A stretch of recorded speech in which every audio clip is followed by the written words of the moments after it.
Hi hello welcome to our channel. నేను మీ సరిత. ఈరోజు నాతో పాటు సీనియర్ ప్రొడ్యూసర్ నట్టి కుమార్ గారు ఉన్నారు. వారితో మాట్లాడదాం. నమస్తే సార్. మొన్నటి మనం చూసాం పోసాని కృష్ణమురళి గారిని రిమైండ్ చేయడం జరిగింది. నిజంగా అసలు వాస్తవాలు అవాస్తవాలు ఏంటి? సడన్ ఆల్ ఆఫ్ సడన్ ఇలా ఇంటికి వచ్చి ఇంట్లో ఆయన నైట్ డ్రెస్లో తీసుకుని వెళ్ళిపోయారని విన్నాం. ఇదే సంఘటన మొన్నటి మన అల్లు అర్జున్ గారి విషయంలో కూడా చూసాం. ఇంట్లోకి వచ్చి అలా నైట్ వేర్లోనే రూమ్లోకి వచ్చి మరి తీసుకెళ్ళిపోయారు. అయితే వరుస క్రమంలో చూసినట్లయితే ఇండస్ట్రీ మీద ఎందుకు ఇలా ఒక తర్వాత ఒకటి జరుగుతూ ఉన్నాయి? దీనికి ఎలా చూడొచ్చు మనం దీన్ని? మన నోరు మంచిగుంటే ఊరు మంచిగుంటుంది. మన నోరు మంచిగా లేకపోతే ఏమవుతుంది? అందుకే అంటారు ఎదుటివాడిని మాట్లాడేటప్పుడు నోరు అదుపులో పెట్టుకొని మాట్లాడాలి. ఏది మాట్లాడినా కూడా సమాజంలో మనకంటూ ఒక చట్టం, లా అన్నీ ఉన్నాయి. మనకి భావస్వేచ్ఛ ఉంది. భావస్వేచ్ఛ ప్రకటనతో పాటు మనం ఎదుటివాడిని కించపరచకూడదు అనేది కూడా ఉంది. అది కూడా తెలుసుకోగలగాలి కదా. కించపరచడం తప్పుడు మనం ఆడపిల్లల్ని అసలు కించపరచకూడదు. అంటే దాంట్లో ఏమొస్తుంది చట్టం అనేది కూడా తెలుసుకోగలగాలి. మాట్లాడేటప్పుడు మనం అది కూడా అంటే నేను పోసాని కృష్ణమురళి గారిని ఆయన మాట్లాడిన మాటలు యూట్యూబ్లో ఒక్కసారి మనం కానీ వినగలిగితే చీ అంటాం. అంటే నేనే కాదు, శబ్ద సమాజం అంటుంది. ఎందుకంటే నేను ఏ పార్టీ ఎవరో నేను అనట్లే. ఎవరైనా అవనేయండి, సమాజంలో నాకు ఈజ్ బెస్ట్ ఫ్రెండ్. నేను 4 సినిమాలు చేశాను. నాకు మంచి దాసన్న సినిమా నుంచి నాకు ఆపరేషన్ దుర్యోధన 2 హీరోగా సినిమా చేశాను. ఆయనతో హీరోగా డైరెక్టర్గా చేశాను. ఉన్నాయి. ఆయనతో నాకు మంచి రిలేషన్ ఉంది. కానీ ఆయన మారడు. ఎందుకంటే అది డాష్ చేయొచ్చు. అది ఫస్ట్ నుంచి అంతే. బ్యాడ్ లాంగ్వేజ్ అంటే ఆ బ్యాడ్ లాంగ్వేజ్ మనం ఏమంటారంటే అసలు ఆ లాంగ్వేజ్ ఎక్కడ వినం. అంత చండాలంగా మాట్లాడతాడు. ఆ మాట్లాడేటప్పుడు నేను ఆ యూట్యూబ్లో చూస్తే పవన్ కళ్యాణ్ గారి ఫ్యామిలీని ఎంత దారుణం అండి అది. అసలు వాళ్ళ అమ్మాయి ఆడపిల్లల కోసం అవసరమా? నీకు దమ్ము ఉంది, ధైర్యం ఉంది, ఎదుర్కో పవన్ కళ్యాణ్ని, ఎదుర్కో ఫ్యాన్స్ని. ఎందుకు ఫ్యాన్స్ పారిపోయావు? ఇల్లు వదిలేసి ఇప్పుడు మా ఆఫీస్ ఇక్కడ తీసుకుని 3వ ఇల్లు అయింది. మరి ఎందుకు పారిపోయావు?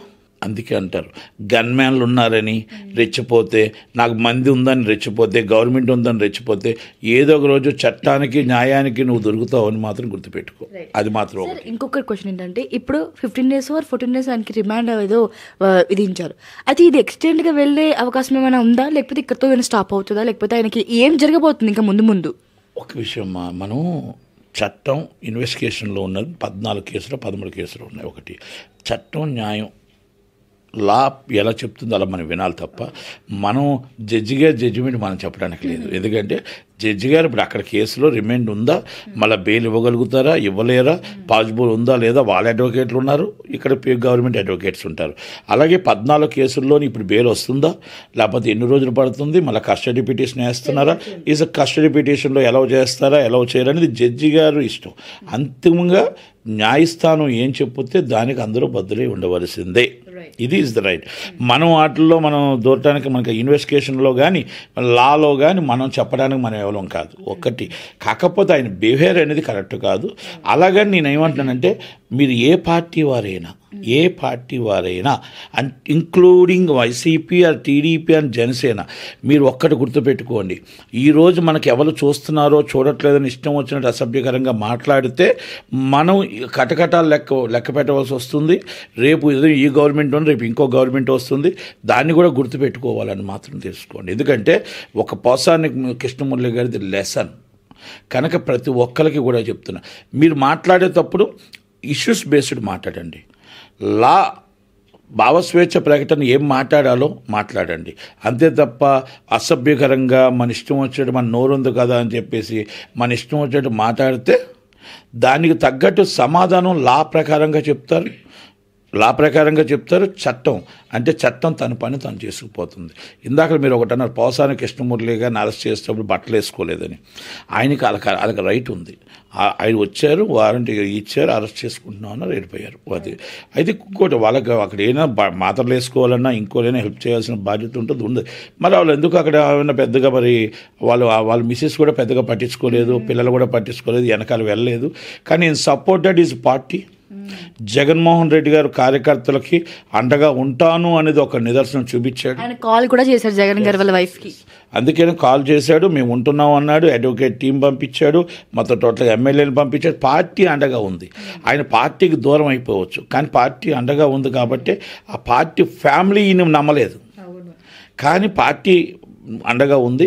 అయితే నేను ఇంకొక విషయం అడుగుతున్నాను మళ్ళీ జగన్మోహన్ రెడ్డి గారు.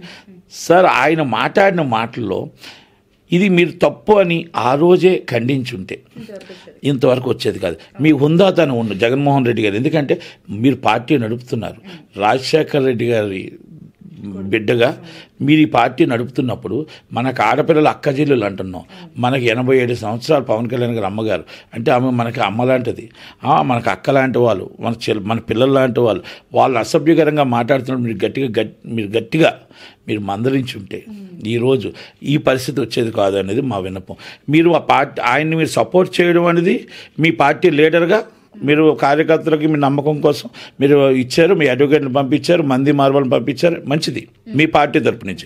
కానీ ఆడపిల్లలకు కూడా మిమ్మల్ని నమ్మి 5 సంవత్సరాలు గవర్నమెంట్ ఇచ్చారు కదా, వాళ్ళకు కూడా ఆడపిల్లలకి ఆ తల్లులకి మీరు వచ్చి ఒక సంకేతం ఏమని పంపించారు అంటే రేపు మా పార్టీ నుంచి ఇలా మాట్లాడినా కూడా మేము అండగా ఉంటాం అనేది మార్కెట్లో తప్పుడు సంకేతం వెళ్తుంది. ఆ తప్పుడు సంకేతం అనేది మీరు ఒక్కసారి రివ్యూ చేసుకోండి. మీరు ఒక్కసారి అది ఆయన పోసాని కృష్ణకుమార్ గారి మాటలు, మురళి గారి మాటలు ఒక్కసారి రిపీట్ చేసి మీరు చూసి ట్విట్టర్లో పెట్టండి, ఇది తప్పా కాదా. అలాగే రోజమ్మ, నా సొంత మా సినిమా ఆడబిడ్డ మా రోజమ్మ గారు నేను చెప్తున్నా, ఒక్కసారి అది వినమ్మా, వినిన తర్వాత నువ్వు ఒకసారి దాంట్లో ట్విట్టర్లో పెట్టాలి, అది మరి తప్పు అయితే. అలాగే శ్యామల గారు, అధికార ప్రతినిధి, జగన్మోహన్ రెడ్డి గారు ముద్దుల చెల్లెల, ఒక్కసారి పోసాని కృష్ణమురళి గారు విని మీరు ట్విట్టర్లో ఫీడ్ చేయి, ఇది తప్పు లేదు, ఆయన్ని అన్యాయంగా అరెస్ట్ చేశారు, రెడ్ బుక్ రాజ్యాంగం నడుస్తుంది అంటే రెడ్ బుక్ రాజ్యాంగం లా ప్రకారంగా నడుస్తుందని మీరు ఒప్పుకుంటున్నారు కాబట్టి లా ప్రకారంగానే జడ్జి గారు రిమైండ్ చేశారు. జడ్జి గారికి రెడ్ బుక్ సంబంధం లేదు కదా, అందుకే రిమైండ్ రిపోర్ట్ పోలీసులు రాయొచ్చు, కానీ అది రిమైండ్ చేసింది ఎవరు? జడ్జి గారు. అంటే న్యాయస్థానం ప్రకారం పక్క లా ప్రకారం జరిగింది కాబట్టి దయచేసి మీరు ఒక్కసారి ప్రజలు ఏమనుకుంటున్నారు రిపీట్ చేసుకుని అర్థం చేసుకుని. పోసాని కృష్ణమురళి గారి విషయంలో నేను వేరే వాళ్ళ విషయంలో నేను మాట్లాడలే కనుక ఆయన విషయంలో రిపీట్ చేయండి, రిపీట్ చేసుకుంటే బాగుంటుంది తప్ప దయచేసి మళ్ళా చెప్తున్నా, జగన్మోహన్ రెడ్డి గారు ఇదొక్కసారి మీరు ఆలోచించండి. మీ నాయకుడిగా కాపాడడం తప్పలేదు, కానీ ఆడబిడ్డలను కూడా మీరు రెస్పెక్ట్ ఇవ్వాల్సిన బాధ్యత కూడా ఉందనేది మీకు విన్నపం అది. Right sir, thank you so much.